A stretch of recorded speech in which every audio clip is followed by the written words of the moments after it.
My name is Nira, and I was completely annihilated by the man who was supposed to be my mentor. Picture me sitting in that conference room, 20 of my colleagues staring at me while my boss Caspian's words echoed off the walls. "You're the biggest failure this company has ever seen." The laughter that followed felt like tiny daggers piercing every inch of my confidence.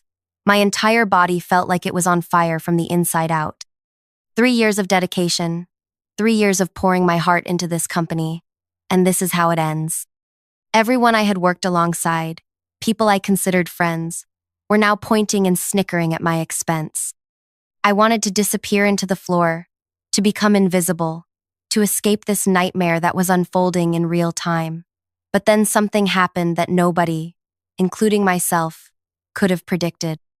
Before I tell you exactly what happened next, can you guess what my boss didn't know about me? Because what I'm about to reveal will completely change how you think about workplace revenge. And also, don't forget to subscribe, and click the bell icon. Later only if this story gives you the chills you never expected. Let me take you back to where this all started, because the betrayal runs so much deeper than you can imagine. 18 months ago, I was the golden child of Krypton Global Solutions. Wait, I can't use that name. Let me call it Nuven Dynamics Corporation. Every project I touched turned into pure success. My innovative marketing campaigns increased client retention by 47%. My process improvements saved the company over $2 million in the first year alone. People in other departments would specifically request to work with me. I had this ability to see solutions where others saw problems, to turn disaster into opportunity. My direct supervisor back then was this gentle woman named Cordelia, who recognized my potential immediately. She would say things like, "Nira, you have something special.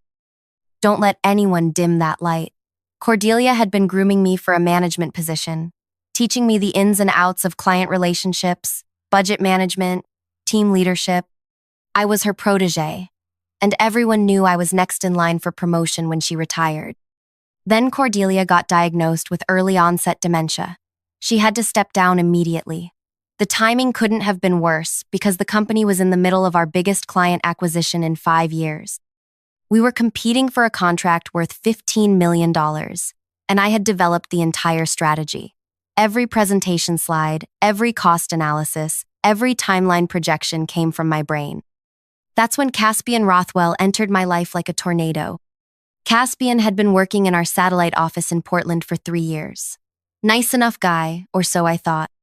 Tall, always wore these perfectly pressed shirts. Had this way of making you feel like you were the only person in the room when he talked to you. He had decent experience, but nothing groundbreaking. His numbers were solid, but not spectacular. When corporate announced he would be taking over Cordelia's position, I felt disappointed, but not devastated. I figured I could work with him, maybe even help him succeed while continuing to grow my own career. The first red flag should have been during his introductory meeting with our team. He presented my $15 million strategy as if he had developed it himself. Not once did he mention my name. Not once did he acknowledge that every single innovative element came from months of my research and planning. I sat there watching him take credit for my late nights, my weekend research sessions, my breakthrough moments in the shower at 6 in the morning. But I convinced myself maybe he just forgot to mention it. Maybe he was nervous. Maybe he would give me credit later. He never did. Over the next 6 months, Caspian systematically began stealing every major idea I produced. I would send him detailed proposals in our Monday morning meetings, and by Thursday, he would be presenting them to upper management as his own brilliant insights. When I tried to speak up, he would interrupt me with things like, "Actually, Nira, I think what you're trying to say is," and then proceed to repeat my exact words back to me as if he was clarifying my confused thoughts. The worst part wasn't even the theft itself. It was watching him get praised for my creativity while simultaneously criticizing my performance in front of others. He would say things like, "Nira struggles with big picture thinking," right after implementing my big picture strategies. Or, "She needs to work on her presentation skills," while using the exact presentation techniques I had taught him during our one-on-one meetings. I started documenting everything. Every email, every meeting note, every timestamp of when I submitted ideas versus when he presented them. I thought maybe I could build a case, prove what was happening. But Caspian was smart. He never put the theft in writing. Everything happened in verbal conversations, in closed-door meetings, in casual hallway discussions where there were no witnesses. Meanwhile, my official performance reviews started declining. Caspian would write things like, shows potential but lacks leadership initiative, and needs improvement in innovative thinking. The same innovative thinking he was stealing and getting promoted for. I felt like I was losing my mind. Was I imagining this? Was I being paranoid? But then I started paying closer attention to his patterns, and I realized something crucial. Caspian was completely dependent on my ideas. Without my creativity feeding his success, he had absolutely nothing original to offer. That's when I decided to run an experiment. I started submitting mediocre work. Not terrible enough to get fired, but bland enough to be forgettable. When he asked for my input on projects, I would offer safe, conventional suggestions that any average employee could have thought of. I stopped staying late to perfect my proposals. I stopped researching innovative solutions. I stopped being the creative powerhouse he had been relying on. The results were immediate and devastating for him. His next presentation to the executive team was a complete disaster. Without my insights to steal, he had nothing but generic corporate speak and recycled ideas from our competitors.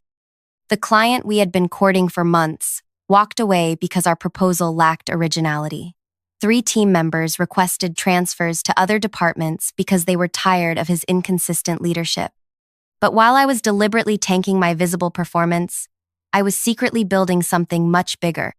I had noticed that our CEO, Thaddeus Blackstone, had an open-door policy for employees with genuine company improvement ideas. Most people were too intimidated to approach him directly, but I wasn't most people. I started requesting 15-minute meetings with him under the guise of discussing operational efficiency initiatives. During these meetings, I presented him with real solutions, game-changing strategies for market expansion, revolutionary approaches to client retention, detailed plans for streamlining our supply chain that could save millions. I never mentioned Caspian, never complained about my situation. I simply demonstrated my true capabilities while letting Caspian destroy his own credibility through his increasingly desperate attempts to compensate for his lack of original ideas. Thaddeus was impressed, more than impressed. He started scheduling longer meetings with me.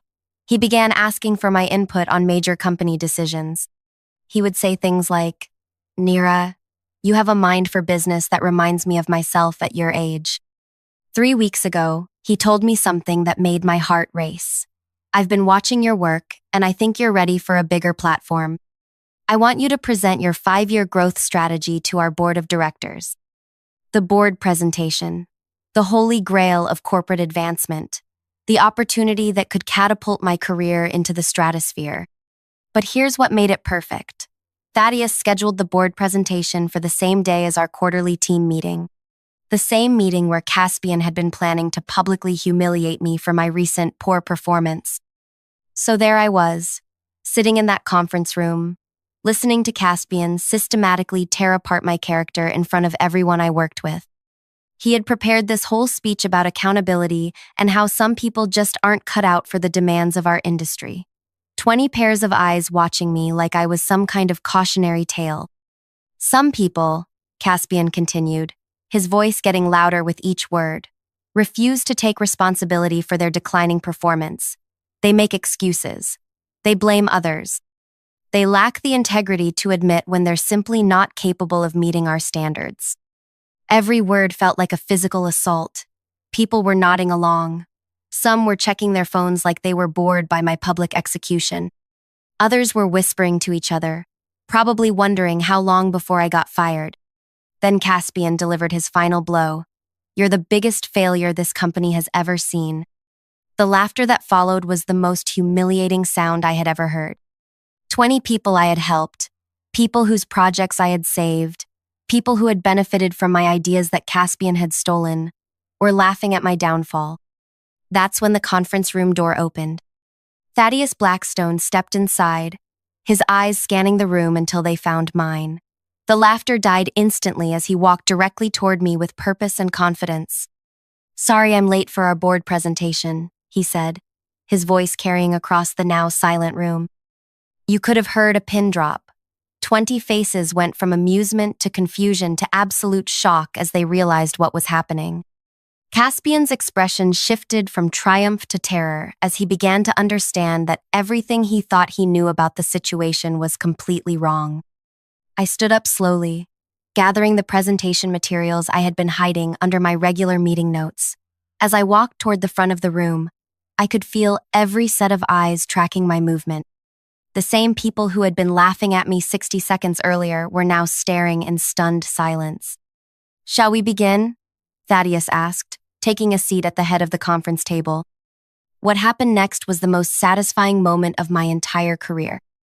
I began presenting the revolutionary 5-year growth strategy I had been developing during my secret meetings with Thaddeus. Every slide was perfection. Every financial projection was meticulously researched. Every innovative solution was genuinely original, born from my own creativity and strategic thinking. As I spoke, I watched Caspian's face transform from confusion to recognition to absolute horror as he realized what was really happening. This wasn't just a presentation. This was an interview. An interview for his job.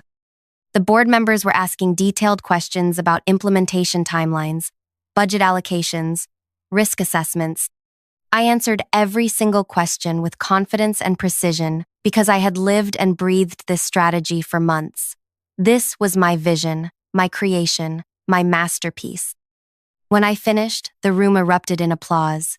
Not polite corporate clapping, but genuine enthusiasm for what they had just witnessed. Thaddeus stood up and shook my hand, saying loud enough for everyone to hear, "Nira, this is exactly the kind of visionary leadership our company needs moving forward." Then he turned to address the room. "I want everyone to know that Nira will be taking over as our new Director of Strategic Development, effective immediately." The silence was deafening. 20 people who had been laughing at my failure were now witnessing my triumph. But the best part wasn't my promotion. The best part was watching Caspian realize that his own behavior had been the architect of his destruction. Every time he had publicly criticized my performance while privately stealing my ideas, he had been digging his own grave. Every time he had humiliated me in front of the team, he had been demonstrating his own lack of character to people who were watching more carefully than he realized. Every time he had taken credit for my work, he had been proving that without me, he had nothing to offer. Thaddeus continued, "Caspian, I'll need to see you in my office after this meeting to discuss your transition to a different role within the company." Different role. Corporate speak for demotion or termination. As people began filing out of the conference room, several of my colleagues approached me with congratulations and apologies. They had witnessed the injustice, but hadn't known how to address it. Now they were seeing the full picture, understanding that my recent poor performance had been strategic rather than authentic. But I wasn't finished yet. I walked over to where Caspian sat frozen in his chair, his face pale and his hands trembling slightly. "Caspian," I said quietly so only he could hear, "Thank you." He looked up at me with confusion.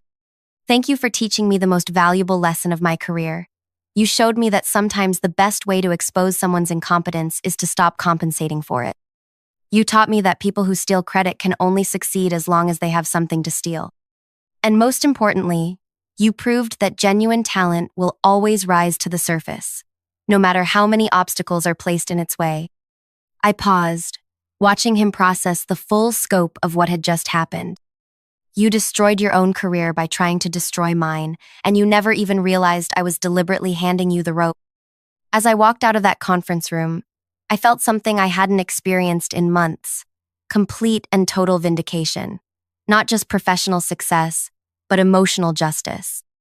Caspian had tried to break me, to humiliate me, to steal my future. Instead, he had inadvertently orchestrated his own downfall, while elevating me to exactly where I belonged. The revenge wasn't just about getting his job. It was about proving that integrity and genuine talent will always triumph over theft and manipulation. It was about showing everyone in that room that the person they had been laughing at was actually the person they should have been respecting all along. But the story doesn't end there. because what happened over the next few days revealed just how deep the betrayal had really gone. 3 days after my promotion, I was cleaning out my old desk when I discovered something that made my entire body go numb with rage. Hidden in the back of my filing cabinet, underneath a stack of old quarterly reports, I found a folder I had never seen before.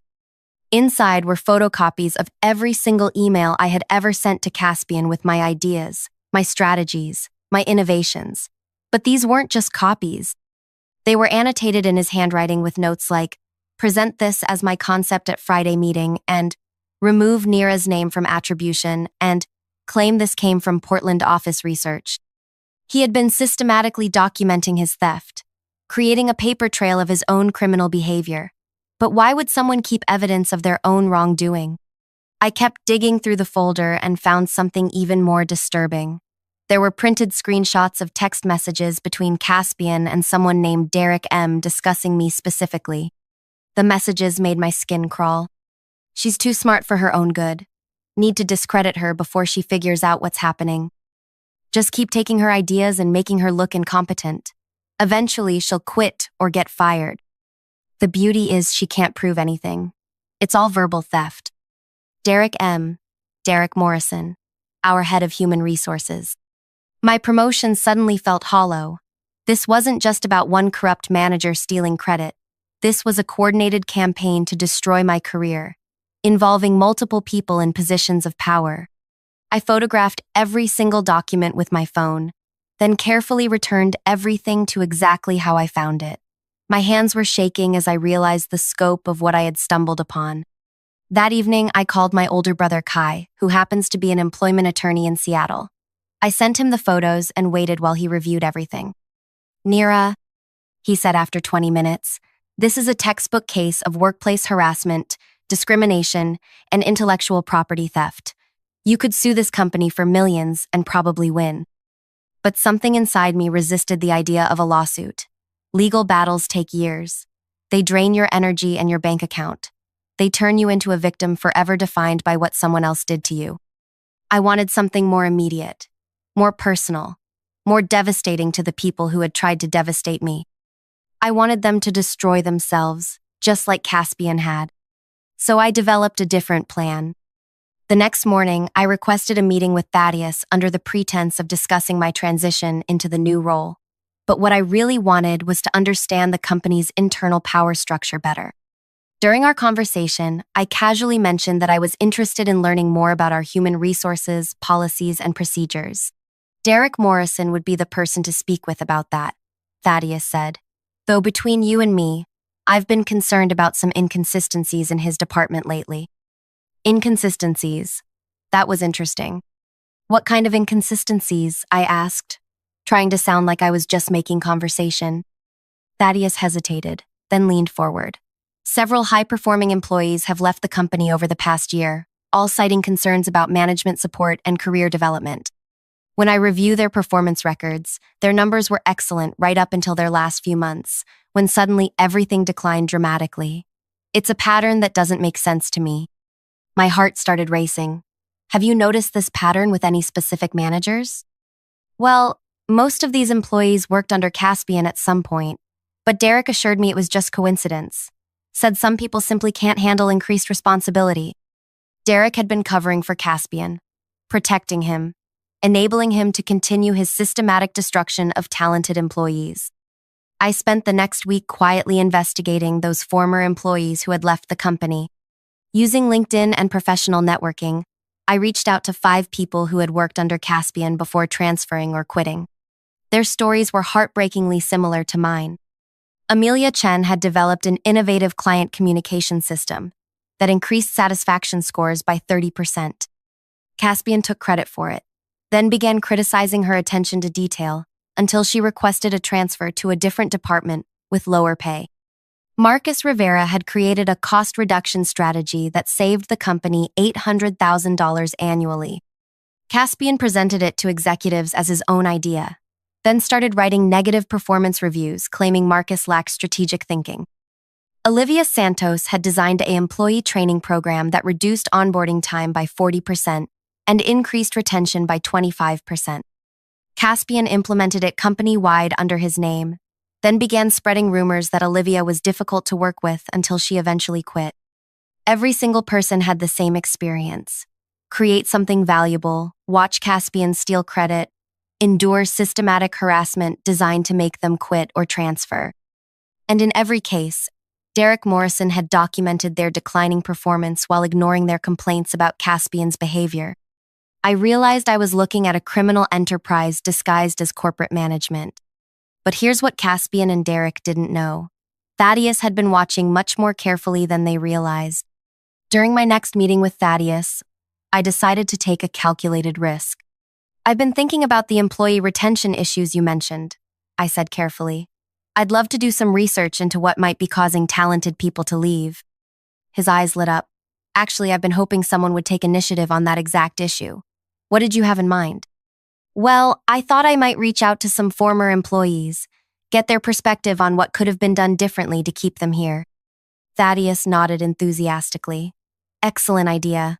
I'll give you access to exit interview records and contact information. Derek Morrison keeps all that documentation." Perfect. I scheduled a meeting with Derek under the pretense of accessing those employee records. When I walked into his office, I immediately understood why he and Caspian worked so well together. Derek had the same oily charm, the same way of making you feel like he was doing you a personal favor by doing his job. "Of course I can help you with that research," he said, pulling up files on his computer. "Though, I should mention, most of these employees left for personal reasons rather than anything work-related." As he scrolled through the records, I noticed something interesting.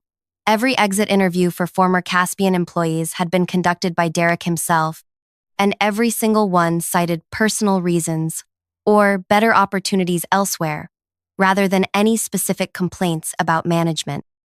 But I also noticed something else. Derek's computer screen showed his email inbox, and I could see several messages from Caspian marked as high priority, all sent within the past week.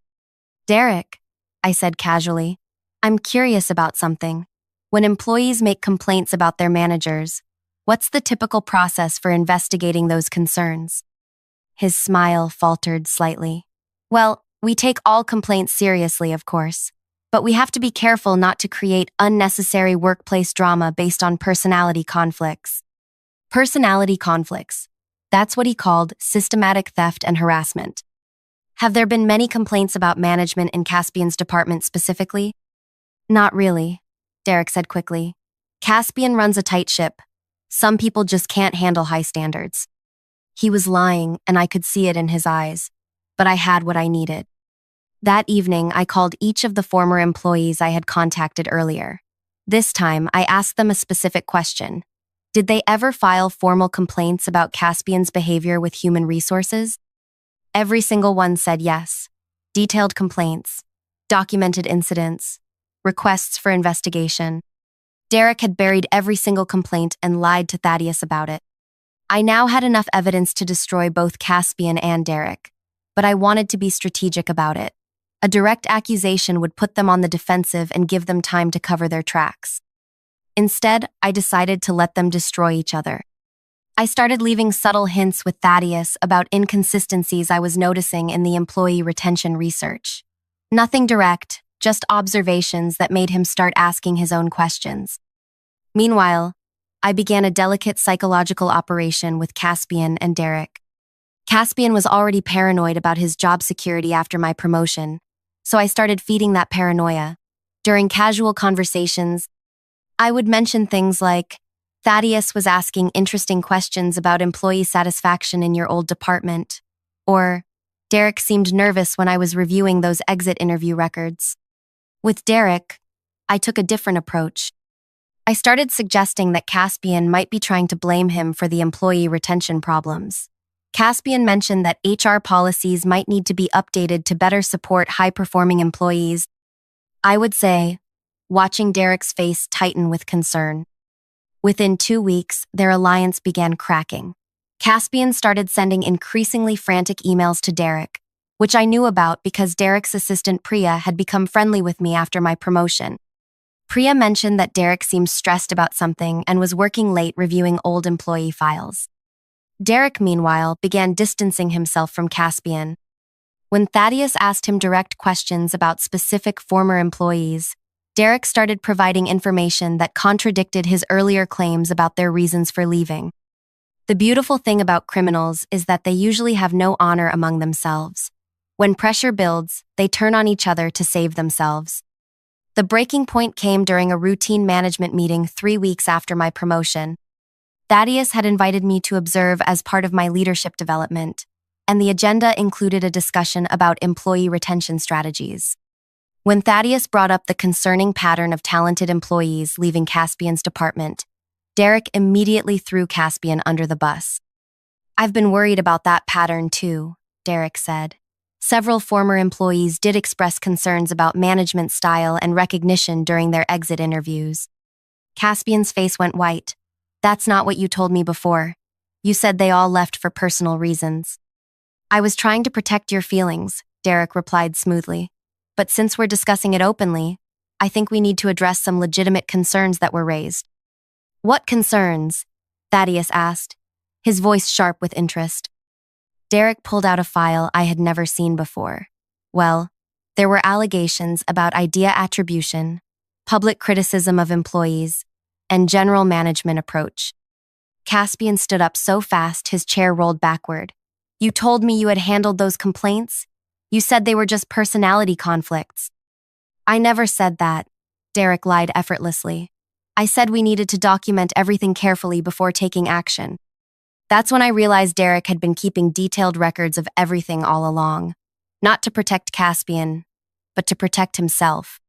He had been documenting Caspian's crimes so he could throw him under the bus if necessary. But Derek had made one crucial mistake.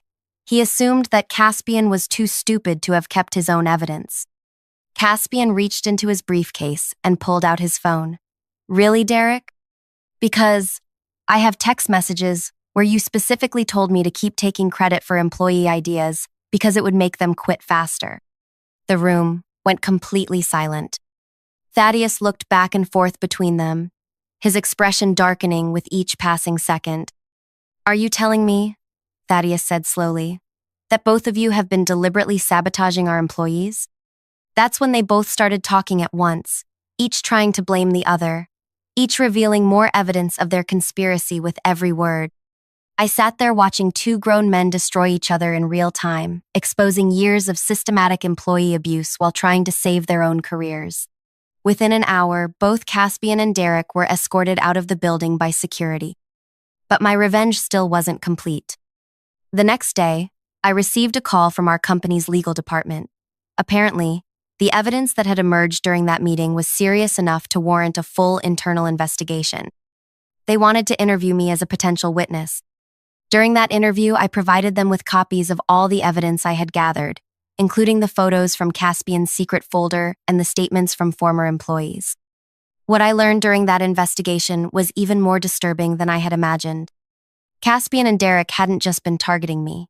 Over the past 3 years, they had systematically driven away 17 high-performing employees, stealing their ideas and harassment them until they quit. The company had lost millions of dollars in talent and innovation because of their scheme. But here's the part that made everything worth it. The legal department discovered that many of the ideas Caspian had stolen and presented as his own had generated significant revenue for the company. Since those ideas had been developed by employees during work hours using company resources, the company owned the intellectual property. However, since Caspian had fraudulently claimed credit for ideas he hadn't created, he had violated his employment contract in a way that voided his severance package and potentially made him liable for damages. The company sued Caspian for fraud and intellectual property theft. Derek was fired without severance for his role in covering up employee complaints. Both of them are now facing potential criminal charges for their conspiracy to defraud the company and its employees. As for me, 6 months later, I was promoted again to Vice President of Strategic Innovation, making more money than Caspian ever did and leading a team of 12 brilliant people who actually get credit for their ideas. But the sweetest part of this whole story isn't my professional success. It's knowing that Caspian destroyed his entire career by trying to destroy mine. and he did it so thoroughly that he can never work in our industry again. Every company he applies to now will find out about the lawsuit when they run a background check.